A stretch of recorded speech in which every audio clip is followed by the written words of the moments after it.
Good evening, everyone. Welcome to Rotor Talk Live, Season 4, Episode 30, 10,000 Subscribers Celebration Rebroadcast. I'm a bit under the weather, so what I thought I would like to do would be to go ahead and rebroadcast one of the most popular episodes in Rotor Talk Live history. So without any further ado, let's roll that episode. Salmon right there.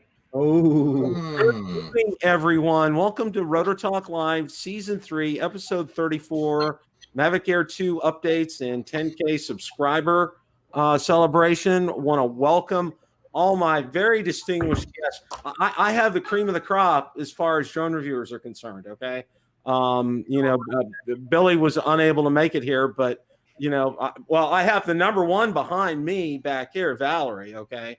So that's good. And then Marcus is here tonight. We got Rick Smith tonight.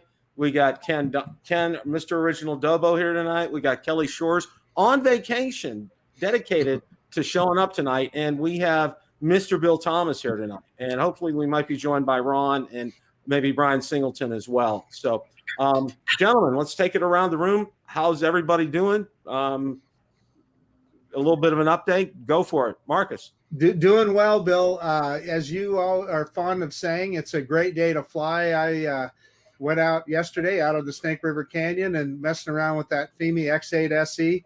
Burned through a couple of batteries out there with took my wife with me. We had a great time. Awesome. Rick, how are you? Doing well. We just had that tropical storm roll through Jersey, so I've been out of power for the last 6 days. We finally came back up last night, and I got a ton of footage to edit. I know Dobo and you guys beat me with the Mavic Air 2 update, but I'll have the DJI Fly update up tonight, and I'll have that one up tomorrow. So I'll be curious about your thoughts. Awesome. Kelly, how are things for you?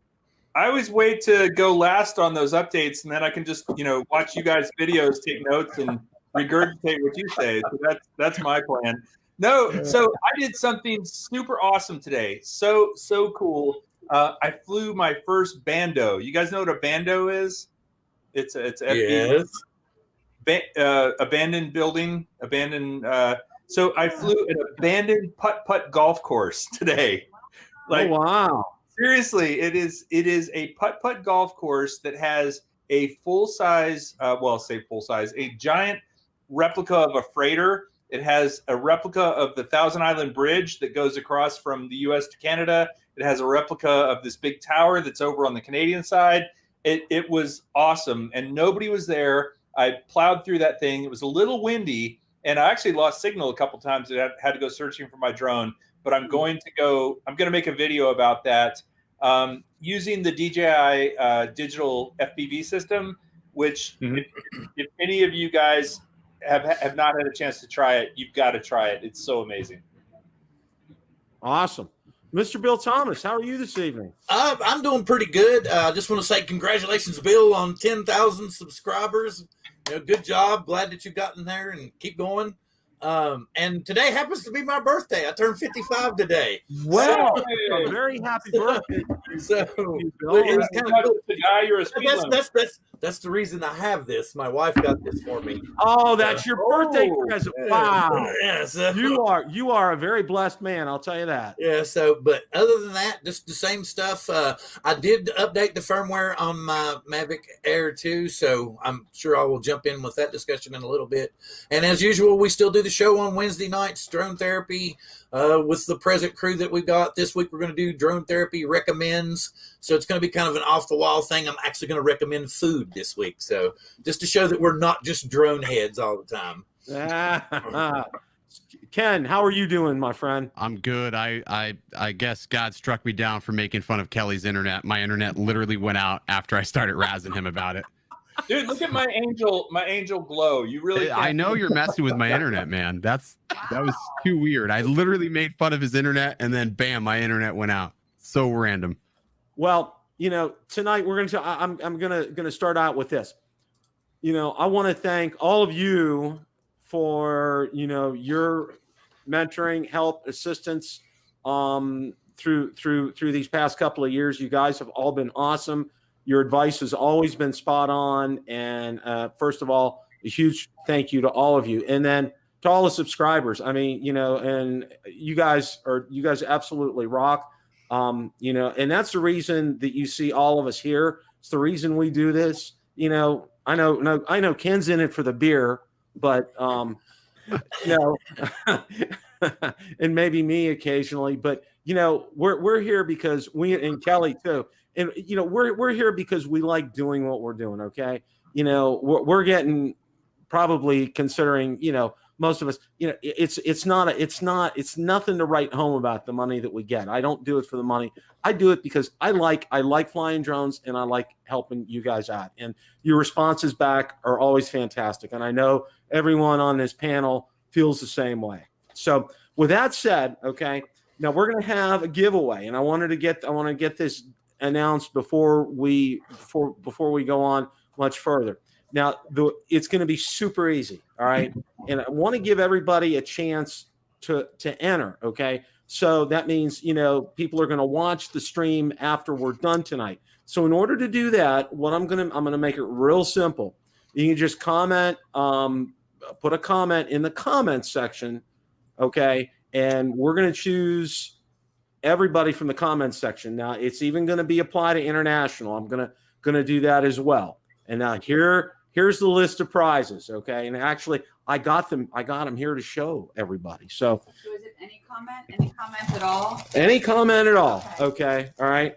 Now this is prize number 1, and I know Kelly knows this one. I've got one of those. I've got one of those at my office. Except it's white.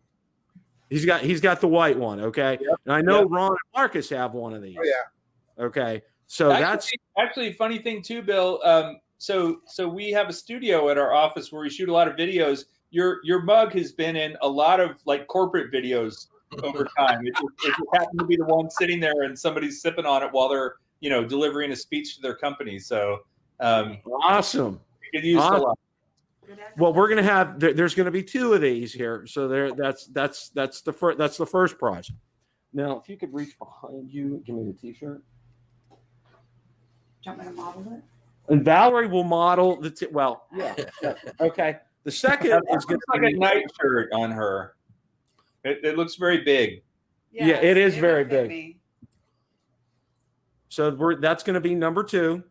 And what size is this, honey? Well, that's not. Well, no, that's. I'm going to order. Oh. I'm going to order. Oh, Rain Boy, extra large. We'll get that in a second. I will say, in my experience, because I give out a lot of T-shirts, that the drone community tends to like the XL and above sizes. Yeah, that's what we're going to go with. is that because we tend to be that size, or no? No, I think they just like sleeping in the shirts. You know, a lot of Yeah. It's because our wives like to use them as sleep shirts. Yeah. Right. Yeah. Now the grand prize is going to be a T-shirt and a cotton polo shirt. Okay. Nice. And I highly recommend, if you guys ever want to get good shirts at a great price, is through Vistaprint, of all places, the company that does the business cards. Okay, this shirt is so insanely priced, it's not funny. And you can, the logo is sewn on. It's not an applique. It's completely sewn on here. And what I paid for it is absolutely insanely like ridiculous. Embroidered, stitched kind of thing. Yeah, it's embroidered stitch. I mean, you can it's solid. I've also got to give a quick shout out to Rick Smith, because I have one of your hats. I don't know if you know this, but my most popular video ever, which has almost 2 million views, I was wearing your hat in that video. Did you know that? You. Kelly, thank you so much. Now, you probably don't remember this, but when I first met you at one of the DJI shows, you handed me a T-shirt. Like that first time I met you, we shook hands, you handed me a T-shirt, and I'd never worn it, and I'll tell you why. You flattered me. It was like a small. I don't know what you were thinking. Oh, goodness. It's like a bandana. I can't wear it, but I will make that right. I'll email you, because I wear your hat all the time, and I have to say I really like the Drone Valley hat. It's a good quality. It's like Bill was saying, it's embroidered, which I like that better. Well, thanks a lot. Oh, that is and I have that Drone Valley hat is here as well. But you know what? One of the hats that I've gotten recently. Let me see if I can find it. Hang on here.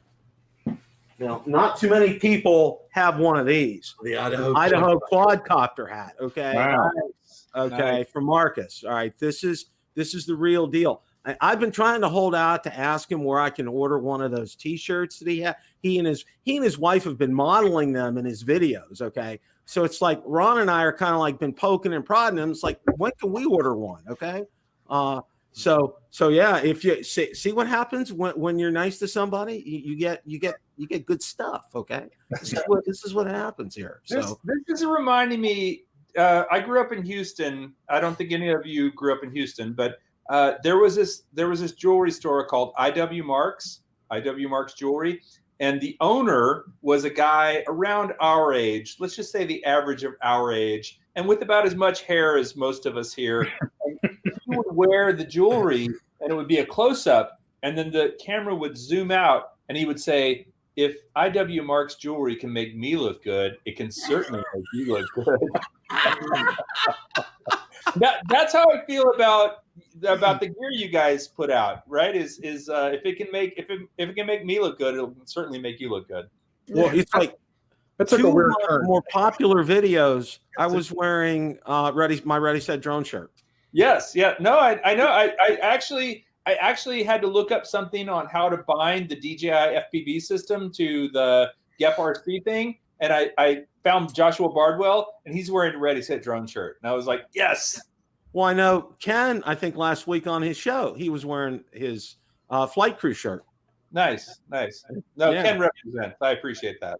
Oh, Ken does a great job with that. Well, one of the things we're going to talk about first tonight, and I don't want to spend an inordinate amount of time, but I do want to talk about it because it seems to be the hot topic right now, is the Mavic Air 2 firmware update. Okay. Congratulations. My lovely assistant Hi, Valerie. is abandoning us here. Hi, So, Valerie. Nice to meet everybody. Good night, Valerie. Good night. So, and what I'm going to do is I'm just going to go through a brief rundown of what's been done on the update, and then I want to spend some time. I'm going to go over the panel, and I know Ken's already put out a great video about it, and I want to get all your thoughts about this here. So, let me go ahead and bring this up.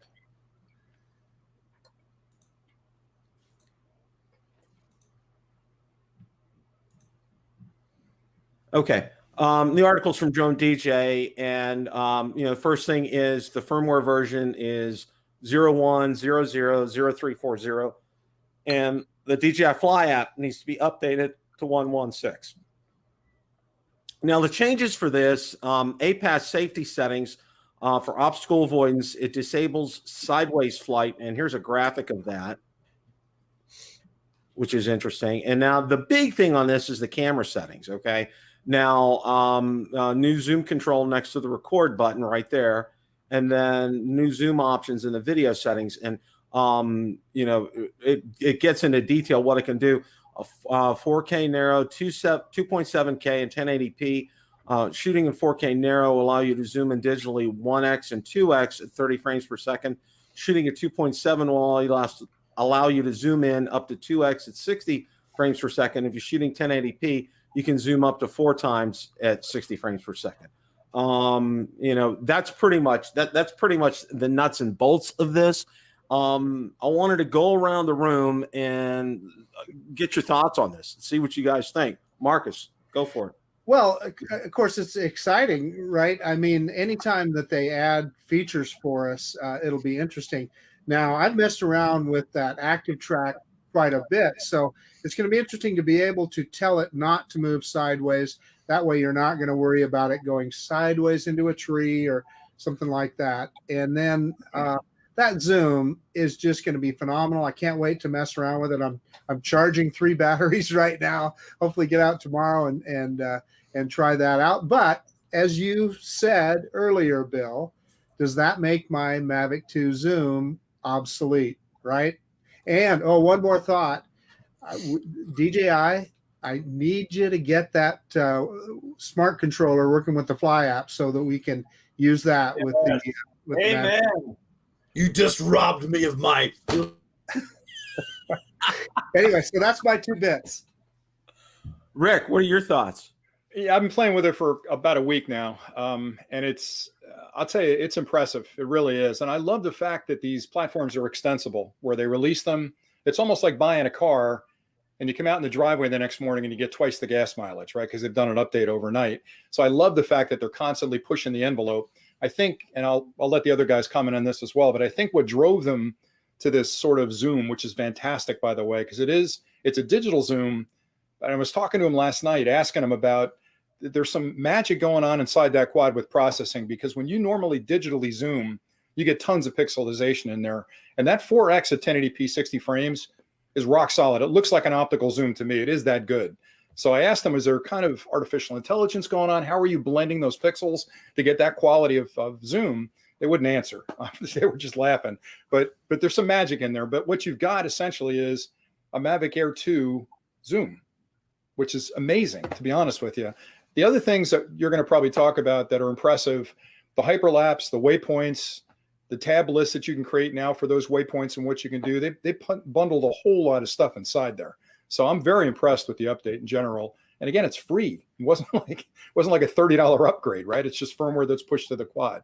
So yeah, it's it's a lot of bang here. I mean, really, and I think they're DJI, as I've always said, is always forward thinking. Okay, they don't go backwards; they always go forwards. And with something like this, I mean, and think about this, and then I'll let Kelly comment. But for $799 for that drone, and what you get with it, I mean, you got to scratch your head twice to think about buying another DJI consumer drone, really. So, Kelly, what are your thoughts? So I'm not as in tune with the update as you guys are, but I'll give you my general thoughts on the Mavic Air 2, and that is I brought it up here with me. I'm on the St. Lawrence River. We are on an island out in the water. There are freighters going by, and every time I see a freighter going by, and we have visibility probably about 9 miles one direction and 3 miles another direction, so I can see freighters coming from a long way off. I fly my Mavic Air 2 out there to chase the freighter. That's been my kind of sport for the last 2 weeks, and it's awesome. I mean, it's fantastic. I flew this morning. There was a freighter. It was very calm this morning. It's pretty windy and a little blustery at the moment, but this morning it was really calm. I flew out there. I know from the reading on my remote control, 4,000 feet away, which I'm not going to, try to figure out how many miles that is or whatever. And it was rock solid at 4,000 feet, where I was basically circling this freighter as it was going through the channel. I guess, I don't know if I had a firmware update. When did this firmware update come out? And is it one that's forced? Let me ask you guys that. Is it, in other words, it's not forced. Okay, No, it's not forced. a couple days back. Yeah. So I probably haven't even done the firmware update, and I'm just going to say, to Bill's point, or actually Rick's point about the Mavic Air, it is truly a drone that, unless you need something super duper high resolution, with the Hasselblad and all that sort of thing, I feel like it's going to be my new travel for anywhere. I've traveled quite a bit. I traveled a lot last year, and I took my Mavic Air, my Mavic 2 Zoom with me everywhere. But I'd rather take the Mavic Air. It's smaller, it's lighter, it's quicker to get up in the air, and I'm getting used to the app now. I know how to use the app a lot better. It took a little getting used to. Mm-hmm. So I'm a big fan of it. For just, and I'm not putting out anything on these trips that is paid for by a client. This is all stuff I'm doing for YouTube or doing for myself or for my family. So I feel like they've got a very, very strong drone here. And quite honestly, I have not flown my Mavic Mini once since I got the Mavic Air 2. Between the two, it is just such a, if you're a teenage girl and you're doing selfies, it sounds really terrible, but the Mavic Mini is great, but the Mavic Air 2 is just so much more of a real drone. There's my 2 cents, my controversial 2 cents. Controversial 2 cents. Mr. Bill Thomas, what are your thoughts about the Mavic Air 2? So we now have gender-specific drones. That's DJI. My daughter has the Mavic Mini in her purse. Fair enough. That's fair enough. I guess what I'm very impressed with it. I was totally stunned. I was kind of chuckling. I noticed that Philly was saying in the chat that it was due to the 48 megapixel sensor, and I thought that was kind of cute. But they were explaining about, isn't it how it's split into fours, and that's where they get that 48 megapixel from? It's a quad bear. Yep. Yeah. Okay. So and then Sean from Geeks Vana made the comment of who let Philly in.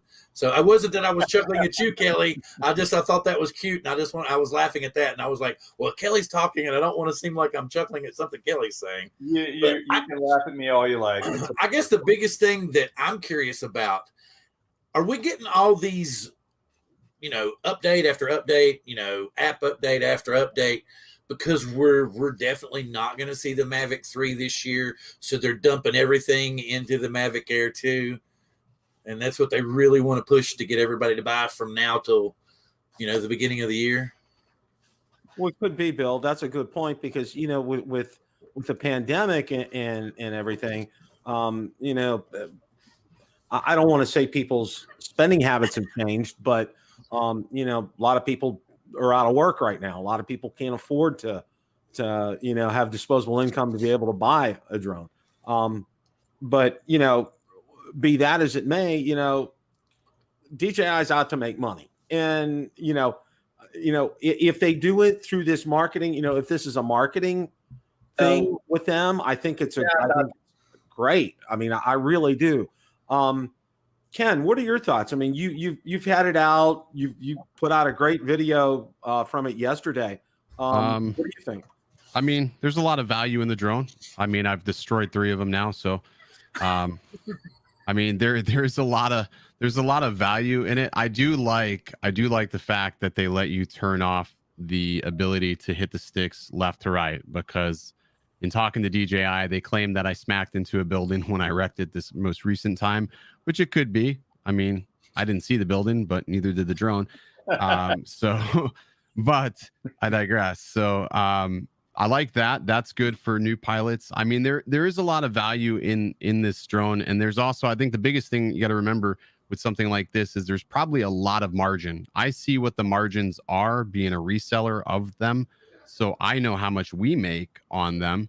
I can only imagine how much DJI has invested in their production of them. So it's probably very profitable for them to import those to the United States and sell them. And that's probably a lot of reason why we're seeing these Zoom features, because the Zoom is on back order. If you try to order one from DJI's website, you're going to get a message that states you have an extenuated period of time to wait for that product to come in. It's also 2 years old, which again, can't see any reason why you would spend $13.49 more than it was when we were at the DJI event in New York, when it was like what, $1,200, and now it's $13.49. It's sort of silly to go up in the price, but obviously tariffs and everything on products like that have increased, so I think it's great. I think this new update's great. I really didn't see a lot of degradation in the Zoom, in testing it and zooming. I mean, it's definitely a handy tool. You get that really nice parallax effect when you're orbiting around objects like a building or something.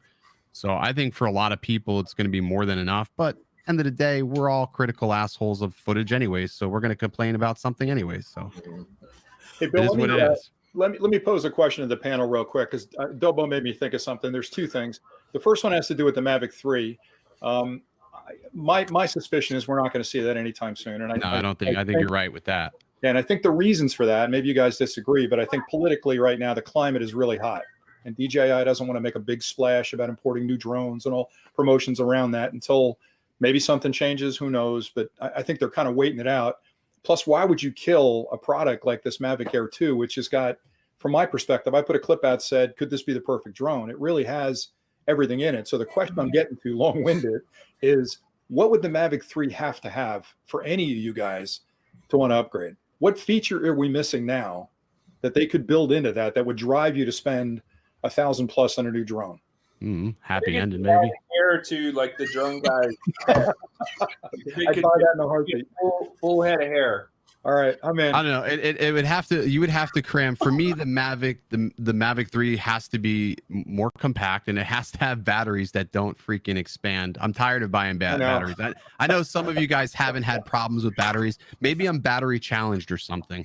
But I mean, I've donated enough of battery money to DJI this year. It makes me sick. Yeah, it was like, when Ken and I went flying by the Skyway Bridge here, he landed and he was getting ready to change his battery. I said, take a look. And he looks down at it and I'm like, that's not fitting. And it's just like, it won't click. And I'm like, oh God, I'm lucky I didn't lose that in the water that day. I'm just tired. I don't know. Like I was about to rage quit the Mavic 2 Pro today because again, trying to unlock with the smart controller near a small Class D airport, it wasn't having it. And I battled with it for like 30 minutes. So that drives me nuts. But I don't have that issue, funny enough, with the Fly app. I think the Fly app is like the fastest unlock I've ever seen for GeoZones. Like you get approval so quick through it. I don't get it.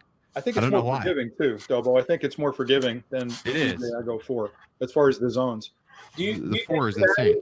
Does have to do with heat and humidity being in Florida? I don't know, because like I've talked to some people, they don't have an issue, but then like other people do. I mean, I store the batteries at roughly about 60 to 70%. Now I fly like literally every day for clients. So, I mean, that could have a little bit more to do with it, but I don't like, and I also rotate. I have like 7 batteries that I'm rotating right now. So then I have some batteries I haven't even touched. So, I had some problems with the Mavic Pro originally, swelling, but I've never had a Mavic 2. I've had the Mavic 2 Zoom and the Mavic 2 Pro, and I've never had a problem since the Mavic Pro with battery swelling. I think it's just like maybe individual, like there could be some bad batteries in a batch, I would imagine. And I'm sure, my luck, that's what happened. Hey Dobo, are you charging those batteries on the run? You're not using like an inverter in your car, are you? No.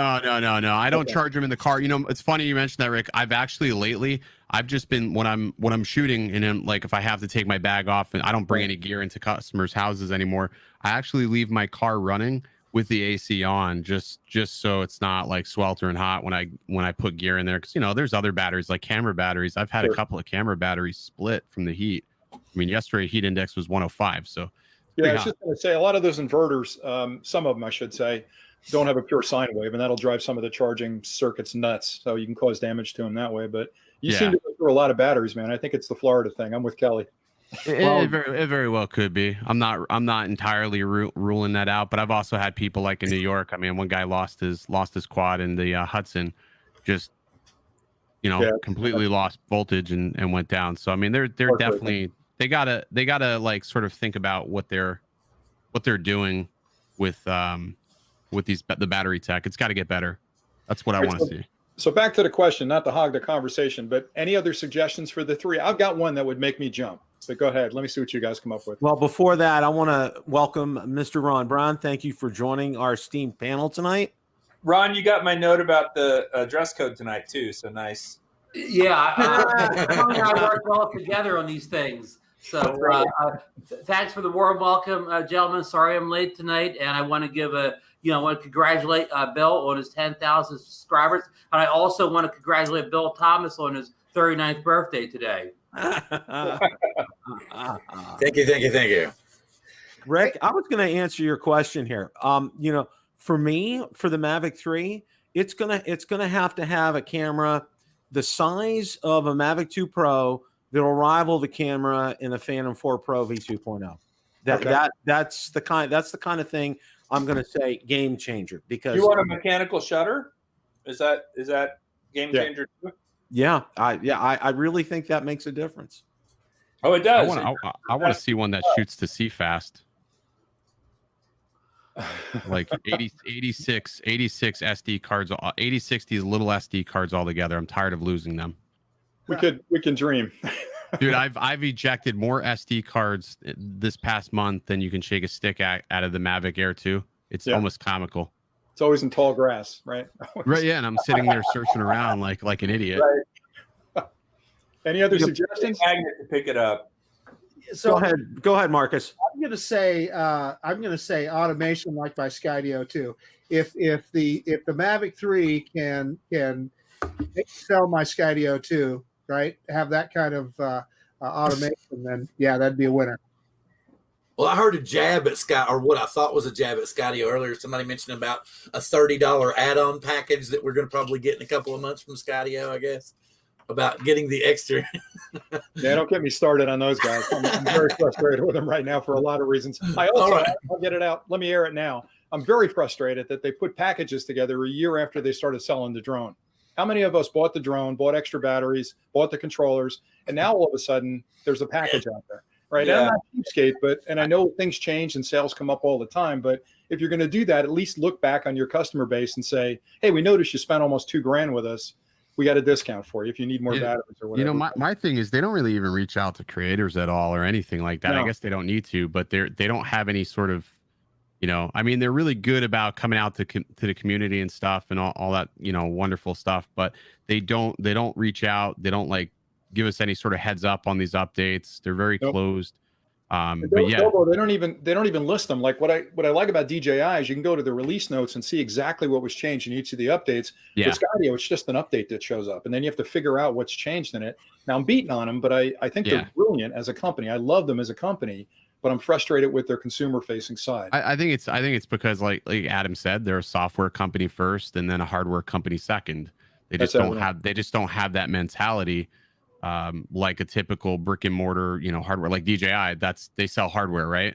Yep. So I think that their mentality is different. They'll probably get better. It's going to be things that are going to be trial by fire. Plus, too, I think if you think about it, they probably were overwhelmed with the number of pre-orders they got. They're still behind, right? And then COVID didn't help anything. So they're probably like they don't know what to do, you know, with all these orders. So they're probably trying to piece things together. And then people were probably mad with them not being in production. So now they're trying to like save face by creating packages now. They probably didn't need to back when we bought our stuff. Hey, I got a question for Rick. Rick, in about 5 years, do you see Skydio being more focused as an enterprise company or more focused as a consumer company? You want an honest answer on that one? I think I'm afraid to ask. I think in less than 5 years, you're going to see them owned by somebody else. I don't think they're going to be a standalone. That technology is worth way too much. And way more Somebody's going to grab them up. That autonomy and that ability to navigate and spot solid objects versus non-solid objects, that IP alone is worth millions of dollars. I think they got too many big power investors behind them to get sucked up right now. You think so? Absolutely. Follow-up question for Rick. Will they be acquired by another drone company or will they be acquired by a company that's not a drone company as at the present? I did a clip on this, not to promote the channel. I did a clip about 4 months ago, and I went through all the companies I thought would gobble them up. I think there's 3 places they'll end up. Somebody like DJI is going to write a big check, take over the autonomy, and own it. And that's one of the things I'd like to see in the Mavic 3 is better autonomous flight and avoiding obstacles, but still stay on track. Or it's going to be a car company, either Google, Uber, somebody that's building self-driving cars that are already doing neural networks and artificial intelligence, all the things that are in there. They're going to buy it, and that's going to be it. And they're going to own the IP for it. The third could be government. I mean, they're moving into the commercial space. I could see that being technology that some of the drone companies that build, I hate to say it, but war machines could use. You know, so I just think, and Dobo, I agree with you. They're deep with investors, but they've got an exit strategy one of 2 ways. You know, and they're either going to go public or they're going to be absorbed by somebody. So yeah, I just can't see them like getting sucked up by a Chinese company. The whole purpose, I can see, you know, a U.S. based company, maybe Honeywell or somebody in a government sector sucking them up, because it would keep that technology and that development here versus overseas. I don't think the government wants that to go over there. What's that? I think it's going to be Google or Apple. It's somebody with a big checkbook, domestic. Maybe, or they stay independent. I mean, like they've really showed no interest. I mean, they could have been sucked up by now, even when they were smaller. Their technology, their autonomy was worth more. Or worth a lot when they first debuted the R1, and they didn't waver. They just took on more investors. So it's going to be tough to say. Probably a lot of people thought, you know, DJI would get sucked up by a company, and they didn't. I did too. I thought Apple would grab them 4 years ago. I put a clip together. But people, honest, some just don't. You know. But to be honest, though, Dobo, I mean, not to again hog the conversation, but the proof of concept of the drone is tiny compared to what the technology provides. It's almost like watching cartoons on a wide screen. Yeah, but it's got such a massive thing. Like, for instance, we do house scans and stuff like that. We do thermal scans. We're chomping at the bit to order these XT2s because for scans of factories and stuff, these things are going to be insane. And that house scan that they just introduced is going to be amazing to deal with, like insurance adjusters down here. And when hurricane season hits, like we're going to be doing scan after scan after scan, and you can basically sort of replicate an entire building, get a 3D map of it almost immediately with that. And these insurance companies pay a stupid exorbitant amount of money. And with Skydio being the only distributor, there is no other hand in the cookie jar. Right. So they're controlling all that money. There's no reason Adam would be silly if he sold this off to anybody else with their technology, because they're brilliant. Who knows what else they've cooked up. Right. Like sort of like Tesla I could see Tesla buying them. Well, yeah, I think they're one of the ones I mentioned from the car companies, but it's going to be less about Adam's decision and more about the investors. I've been through a couple of those mergers, and he's going to scream and yell, and he's got an opinion if he's on the board, but it's going to be the board deciding. Pretty sure he is. The biggest investor in their company right now is Motorola. Yeah. So. Cool.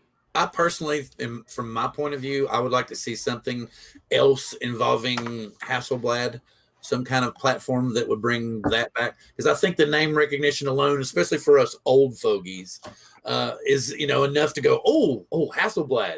It's because the camera that went to the moon. That's all it's gonna stick there until hell freezes over, and it's always gonna make us look.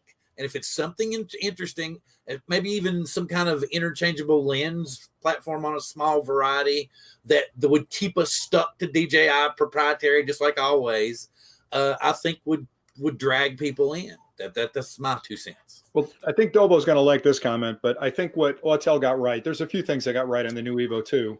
The one big one they got right, which is the one thing I would expect on the next Mavic 3, is that swappable camera platform. The ability to move the imaging package out and move in a different imaging package 2 years from now, or move that imaging package to a portable stick like they did with the GoPro Armor product.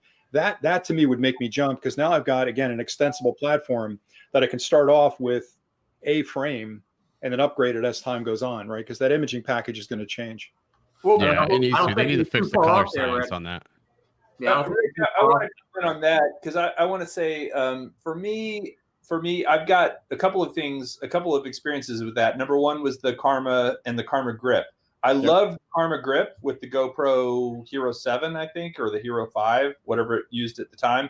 But I never, ever put that into or out of my drone. Like they were two separate things for me. I had a different system. But then also with the Insta360, if you guys are familiar with Insta360, they have a very modular camera right now. Yep. But I don't ever find myself switching. I have the 1-inch and I have the 360 version. I don't ever switch between them. I have two of them and I use them separately. Like they're totally, for me, I don't like that process of, and I often use them together. So where you hit the mark, I think, is an upgradability. Is if it was something where it was like, okay, you can buy this today and it has a 1-inch sensor and it has all these, features on the camera, but 6 months from now, we're going to upgrade the camera and you can get a better camera, or you can get a 360 camera, or you can get a thermal camera, or you can get Zoom, Zoom or something. Yeah. But I don't want something that does basically the same thing, just a little bit better. I want something that does something different, you know? So. Yeah, cool. Yeah, I agree. That's a good point, Rick, with the Evo too, because having that platform, being the same physical drone with the same components except for the swappable camera, that was an absolute genius with Autel. And as I've always said, and I've told this to Ken, because I know Ken had an X-Star Premium as well as me. The one thing that Autel really does well, and they continue to do well, is the hardware. That's one thing that's really impressed me throughout all their drones. They've always done really that's been their strong suit, and you can tell. I mean, these drones are solid. They're well built. Okay, they don't skimp on things. Where the issue was, and I know Ken will agree with me on the X-Star Premium, was those software updates. Yeah. God, they took months, and it almost felt like years before we got on the X-Star Premium. And when they did, the final one was just a beta. They never made it. They never really put it out. So, and I think that's what kind of killed the X-Star Premium. I mean, that was a drone that had a lot of good potential, but again, that software, and they have gotten exponentially better with the first Evo, and now with Evo 2. They have made a lot of strides in that area, and they're working. And see, their big thing was the timing, okay? because I know Ken knows this all too well, how long they took for their updates. Okay. It seemed just like it was like, put your watch down. Don't even look at the date because you don't know when it's going to come.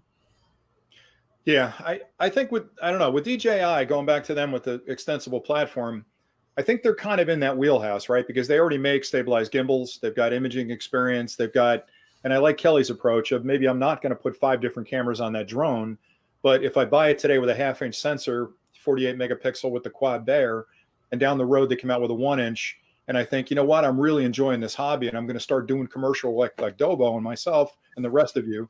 I need a better sensor, or maybe I'll slap a 360 on there and play with that for a while if it's not terribly expensive, right? Gives me the option to move on to different things, and then move it to a handle if I want, if I'm going on vacation.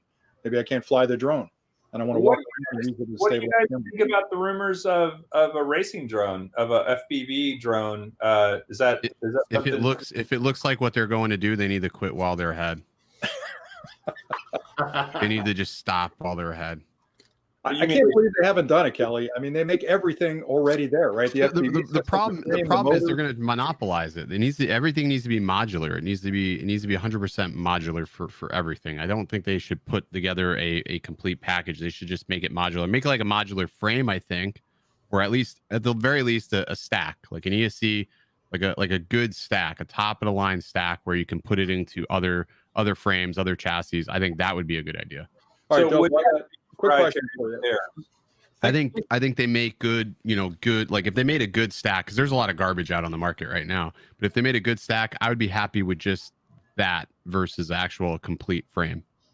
So what do you think the percentage? I just talked to a distributor like a week ago asking this exact question, because I have the same suspicion they're going to come out with some type of racing drone. They should have already.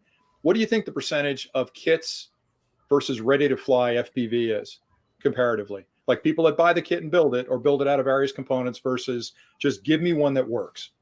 I think so here's what I've talked to, like with race day quads and whatnot. They sell a lot more parts to build than they do kits. The kits will inherently sit on the shelf longer because there's sort of sweat equity built into that price. Like it's $460, and then if you priced everything out individually, there's about $100 worth of savings in some of these quads. Now there's certain ones I've seen where it's like, all right, well, that's going to be a pain in the neck to build.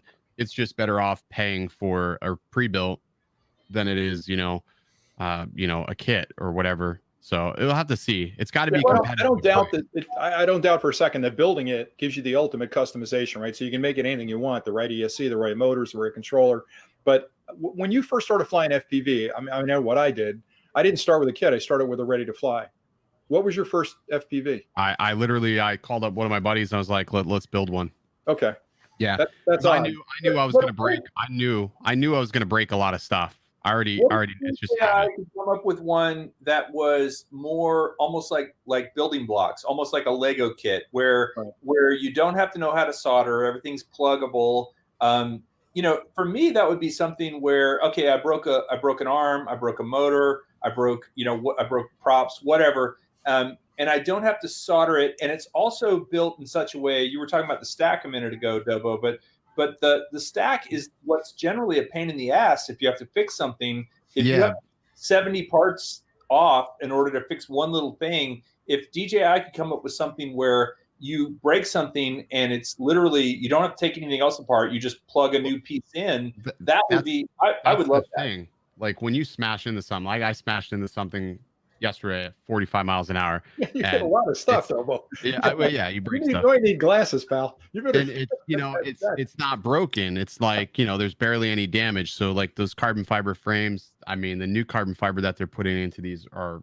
really extensive and they don't break. And even like some of these frames have gotten smart. They're like, okay, well, if you want to get to the stack, you just take these 2 screws out.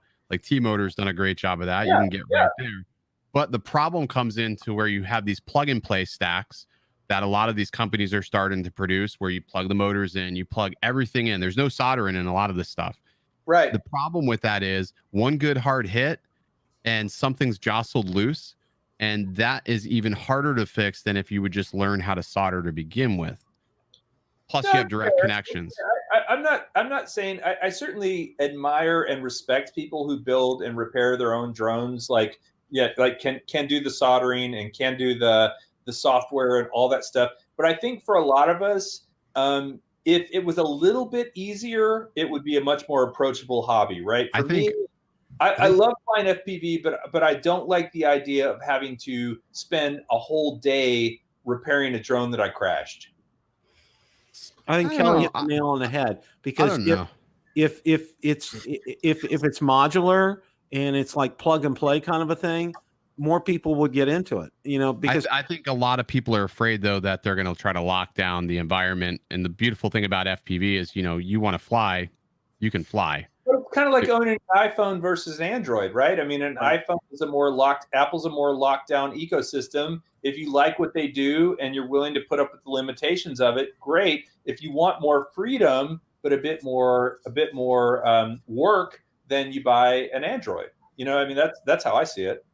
Yeah, I think they're going to be up against tough competition, especially now, like Fat Shark's releasing their Shark Bite 2, which is all digital. There's so much competition in the FPV world. They're a day late and $1 short, unfortunately. Even though they're a Titan, there's a lot of people in like the FPV world that don't like DJI. Yeah, there's gonna be a lot of pushback. There's a lot of pushback. Yeah. Here's my 2 cents on this. I know that we've all seen the picture that OC put out that looks like it's a hardcore racer's been beat to death. But my theory is DJI doesn't want to put something out unless they're going to come out and crush everything in their path. I mean, look what happened when they came out with the digital system. Bifrost got pulled completely back. I mean, it was just wiped out. It was like, oh, nope, Bifrost no more, because they couldn't touch it. So what's the one class that's kind of on the edge of racing and just an introductory level to FPV? The Cinewoop class. The Cinewoop class. And they could come in with a killer system with all kinds of they could probably even put GPS on the thing, and make it a bells and whistles FPV to get training wheels. Even more training wheels than we've got up to now. It has GPS, it has acro, and it has ADI mode, 3 different modes. Yep. Yeah. I agree with Bill, and I think that drone, that'll pull people into the FPV racing drone thing that never were in before. They'll bring new customers in. So I have a different perspective on that. That's why I bought a Skydio, because at the time I didn't understand how to fly FPV. I didn't understand, right? So I bought the Skydio because I'm like, I'm going to be able to get these amazing shots, and I'm going to be able to get really close Johnny FPV style shots. But then the more and more I started flying, I'm like, all right, I can't even get close to anything. This thing's doing whatever the hell it wants to do on its own. So I got frustrated with it. So, I sat down and put in the time to figure out how to fly, how to build, and how to get the shots that I want. But that's the problem. Is what I see in this hobby is people want instant gratification of picking up a quad and being able to go. But that's the problem, because nobody wants to put in the work to learn how to fly. Because if you just get up and go, that's the most dangerous thing, because you don't respect anything about what you're doing, and it can become very, very dangerous very quickly, especially with some of these things reaching up to 100 miles an hour. So I think that's important too, is that people have to research. You want to fly FPV, great. Do some research, put in the time, put in the effort to understand like everything you're getting into. It's cumbersome, but it's worth it when you put in the time. But a lot of people just want just to get up and go. Like you pick up the Mavic Air 2 and you can just fly. That's great, but that's not this hobby. That's where the Cinewoop theory really works, is that the Cinewoop is not an open blade, right? It's got ducted propellers. But they're still like, I'll tell you, there's even though they're not open blade, they can still be dangerous. The other problem with the Cinewoop is it's very dependent on how windy it is outside. Like I don't fly those whoops. If it's too windy, it's going to get blown all over the place and it becomes very uncontrollable. That's fair. I guess I'm just saying though that if DJI wanted to put out something that was a bit more approachable, I think the Cinewoop is actually a pretty good. I think they'll put a 5-inch out. They'll put a 5-inch out. Now, whether or not it runs beta flight or something like or proprietary, which I can imagine they're going to put out their own proprietary system. You don't think they'll use beta flight? No, I don't. I mean, look at what they have. Like, look at they've almost already have like the forthcomings of a groundwork already set, right? They have an application. They got software nailed, right? They're going to want to control every aspect. They won't give that up to Betaflight. I don't see them giving that up to Betaflight. I see them putting out a quad and it's going to run their own software, just like you have KISS and you have there's other stuff besides Betaflight out there. So they're going to make their own to run it because they want to micromanage that. Plus, too, they're going to want to do software updates to these things. I can just see it. Yeah, they're going to want to do software updates. Let me play devil's advocate a second. I'm with Kelly on this. I think the barrier to entry with FPV is that a lot of consumers look at a soldering iron like it's something out of the dark ages. They're not soldering stuff together. They're not going to take the time to understand ESCs and programming. There's already a company for that. Well, but if DJI put out a drone that was FPV-like, right? Something not terribly expensive, not terribly fast, easy to use. Maybe that's their first drone for FPV. They fall in love with it and then realize, you know what, I can build a better drone if I spend some time understanding what the ESC does, what best motors to use, how the blades impact the flight characteristics. It's a gateway drug. What's that? It's a gateway drug. Yeah, and they always come in to dominate. They don't come in second class. They're going to come in and smash the competition. Sure. So you basically just described Beagle. So you want to learn FPV? That's it right there. You get a full kit from them. Comes with a controller, everything you need. They literally guide you through it. And if this isn't good enough, then you get their stealth upgrade kit, and this gives you more power. And the best part about this whole kit is you don't solder. Nothing is solder. Even down to you want to exchange your motors out for something different. You want to upgrade later on down the road. This is how they've configured their motors. Yep. So Dobo, I think that's perfect. And honestly, as a dad with a son and a daughter, that's something I'd want to do on a Saturday afternoon to build with my son. But there's so many together and fly it. But to Kelly's point earlier, people buy the iPhone because it's a complete system. They can basically turn it on. It does everything they need to. They're not nerds like us that are going to get into Android and be loading files and all that other stuff. So DJI, with their market presence, came out with an FPV. How many people bought that Mavic Mini as their gateway drone? Yeah, but that's the thing with a gateway like that. The Mavic Mini, if I crash into somebody or hit somebody with the Mavic Mini, I'm probably not going to hurt them. Because the Mini, even hitting the top speed of 35 miles an hour, hitting somebody like, I don't know, my daughter, I didn't hit her, but I'm just saying, if I did hit her, there's no method to it. It's not going to probably hurt too terribly bad. Yeah. You know they're going to edit that out, right, Bill? They're going to steal that audio. They're going to have a clip of Dobo hitting his daughter. That's going to be on the channel. I get it, Dobo. I'm just trying to poke you a little bit. I agree with you. I think it's a separate class of flying. I know there's a lot of prestige over there. There's a lot of pride in that space. I think once upon a time I would want to take the easy way out with it. Like I would want the easy way out. But I think, now like after meeting some of these people in the high, like you sort of respect like what they've learned. I don't know. It's hard to explain. No, they hit camera drones. If the goal for DJI is to make money, there are definitely there's aspirations and there's a sort of standard, and I agree. I mean, I've met a lot of the FPV pilots that are fantastic, and I admire them a lot, and I follow them on all their social channels and comment and all that sort of thing. But ultimately, if DJI wants to make money and they can open FPV to a larger audience, they're going to do it. That's what I think is they're going to make it in such a way that somebody who doesn't want to do all that stuff, whether you think it's right or not, they're going to open it up and let them do that. They're going to let them. I think they'll just control it. They'll have I think that we'll see geofencing and things like that on those quads. Like that's what I truly think that there's no geofencing on anything that I'm currently using with the digital FPV system. That doesn't control anything. You're only using it as a VTX. Right. No, you're right. But y'all are talking about this. I can even see the Flymore kit. You've got the goggles, you've got the controller, you've got the Cinewhoop drone. It's all right there together. I mean, I can see the package deal already. And here's how they're going to give it to you.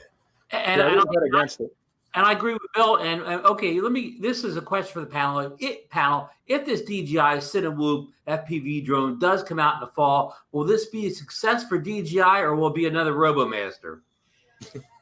It probably will be a success because they're creative with their marketing. Look who they've teamed with. They team with Rotor Riot. They team with all the major players except for like one or two. So I mean, they've obviously done their marketing strategy. I mean, it's gonna be a hit for them.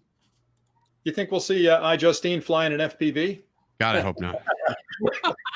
Oh, God. One of the things Sorry, I I had to wanted to stick that get in there. to before we wrap things up tonight is, you know, and everybody always told me, you know, I need to expand my horizons. So, you know, some of you know that I've been recently a Fimi X8 SE 2020 aficionado and have been flying that. Well, I did actually come upon a serious issue with it. And what the issue is there's this intermittent loss of signal in specific zones in areas. And it's one of these ones that defies any kind of explanation, because when I would go out straight out from where my house is and come back, I no issues at all. It was when I would go diagonally down the other end of the lake, the large end of the lake, and it's right around past right at 1,000 feet.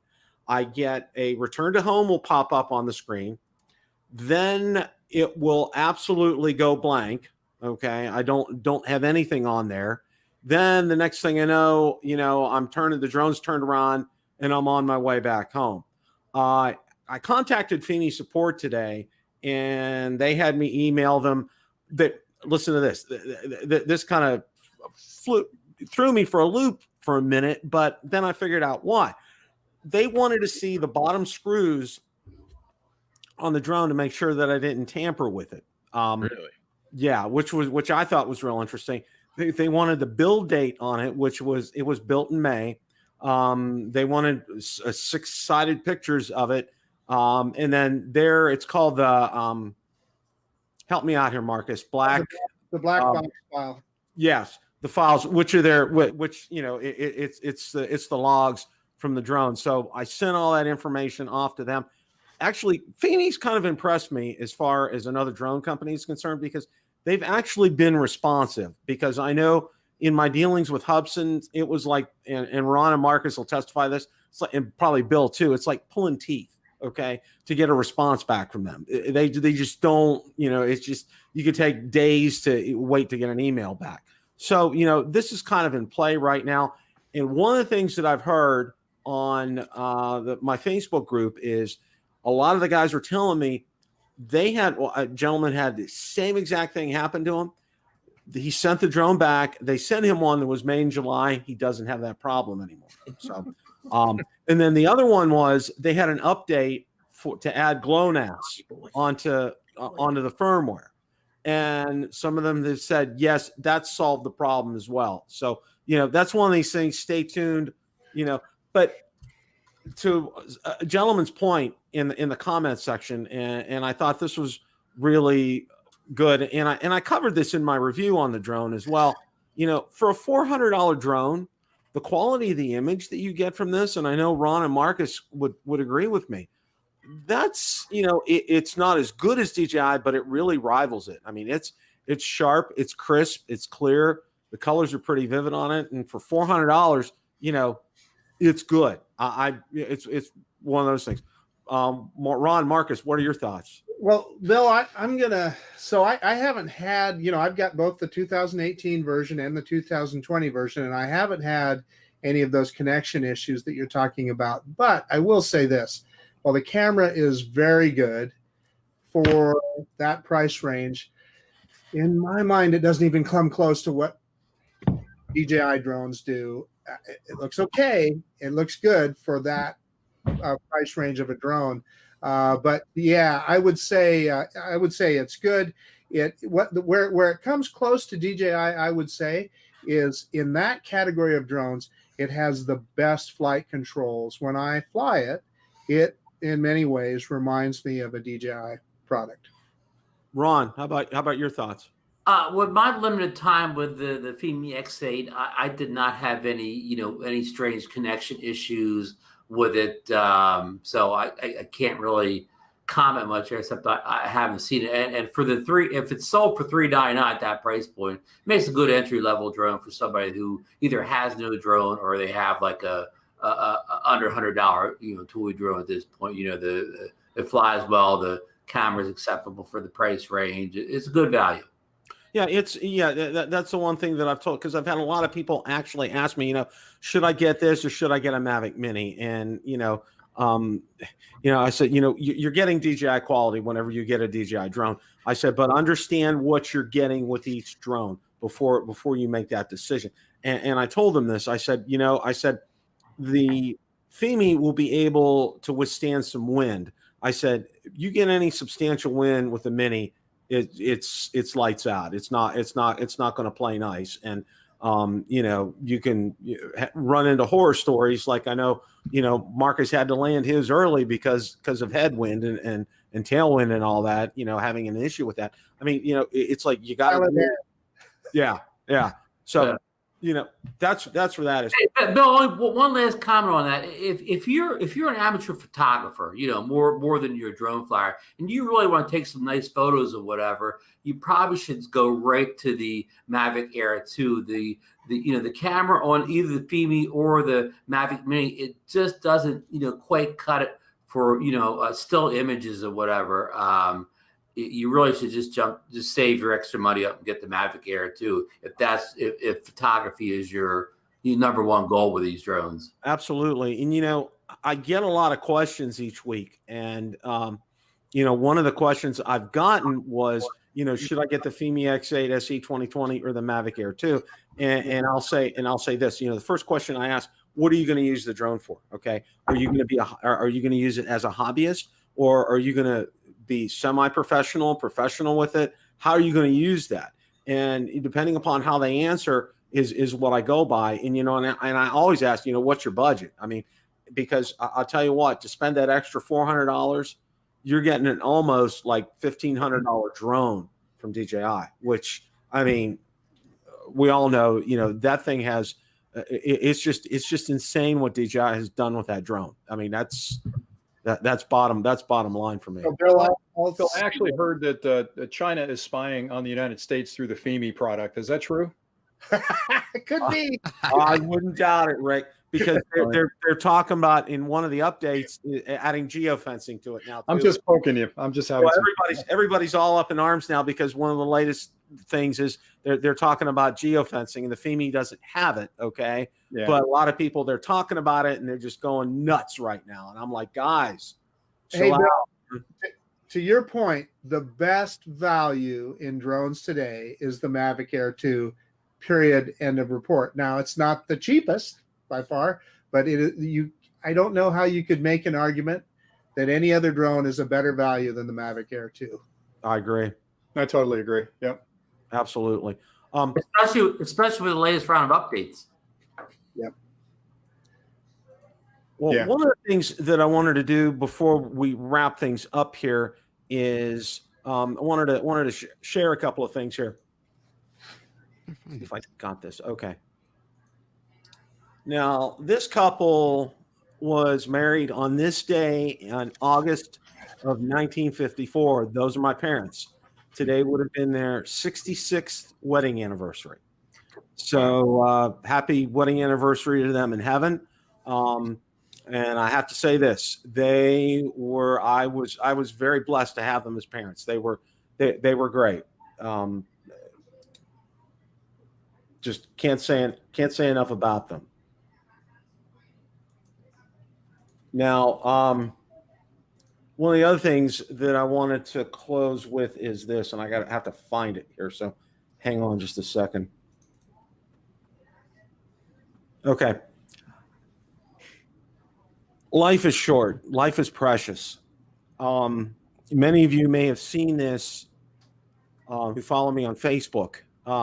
This is a classmate of mine from high school, twin brothers. One of the nicest people you'd ever want to meet on the face of this earth. I've never heard him utter a bad word about anybody. He was always available to help others with homework. His dad was a pediatrician in the community I grew up in. And this is what Ron decided to do and dedicated his life to this. A week ago Saturday, he's an avid bicyclist. He was hit, and this past week he passed away. Just as a reminder to us all that each and every day is precious. And, it's like, when I've been posting in my groups because there's been a lot of infighting in the groups for one reason or another. Mr. Rogers said three things: in life to be successful. Be kind, be kind, be kind. And that's what Ron was. He was kind to everybody. Just incredible accolades on a page that was set up for him. This one really hit home with me because I knew Ron pretty well. So, you know, it's just a reminder to us all, you know, life is a very precious gift, and to live it to the fullest each day, and, you know, mend your fences. If you got something going on with somebody, you know, kind of get it taken care of here. So, well, that's all I wanted to do on that score tonight. And, you know, I want to go around the room again, and all you gentlemen, I want you to send me your addresses, because I have something to send all of you for being on this exceptional panel tonight.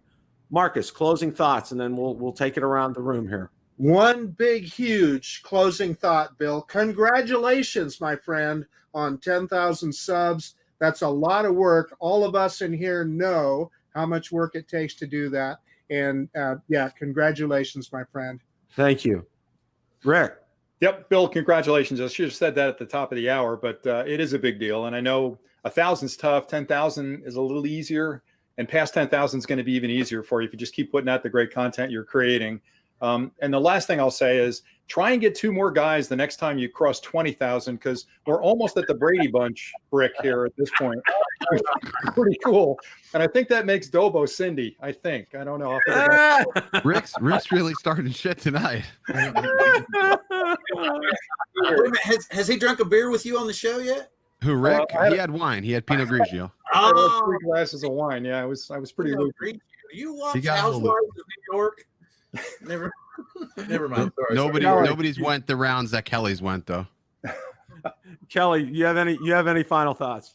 Yeah, you know, kind of building on what you said a minute ago, Bill, is that we have something really special with this group. You know, it's a group that I appreciate being able to hop on with you guys. I feel like I'm talking to old friends, and I kind of am, but ultimately we all have a very positive and a very supportive approach to what we're doing. I don't feel like this is a backstabbing or catty kind of group, and I appreciate that.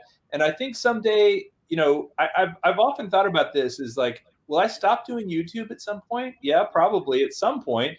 And I'm going to look back on this very fondly with great memories of hanging out with all you guys online. So thank you. And just like Bill said, there's no dress rehearsal. This is life. Live it and be happy and enjoy the moment. You know, it's not a destination.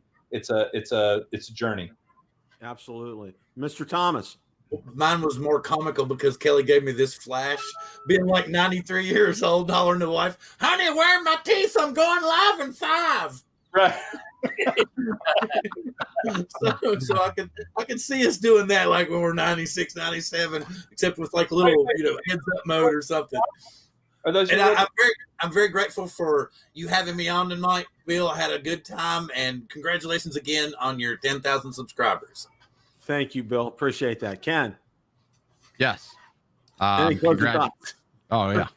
Congratulations. I'm glad I maintained sobriety for 90% of the show. I only had 1 beer, and I can't believe you've been doing the show for as long as you have. It's been what, 3 years? It's pretty damn cool.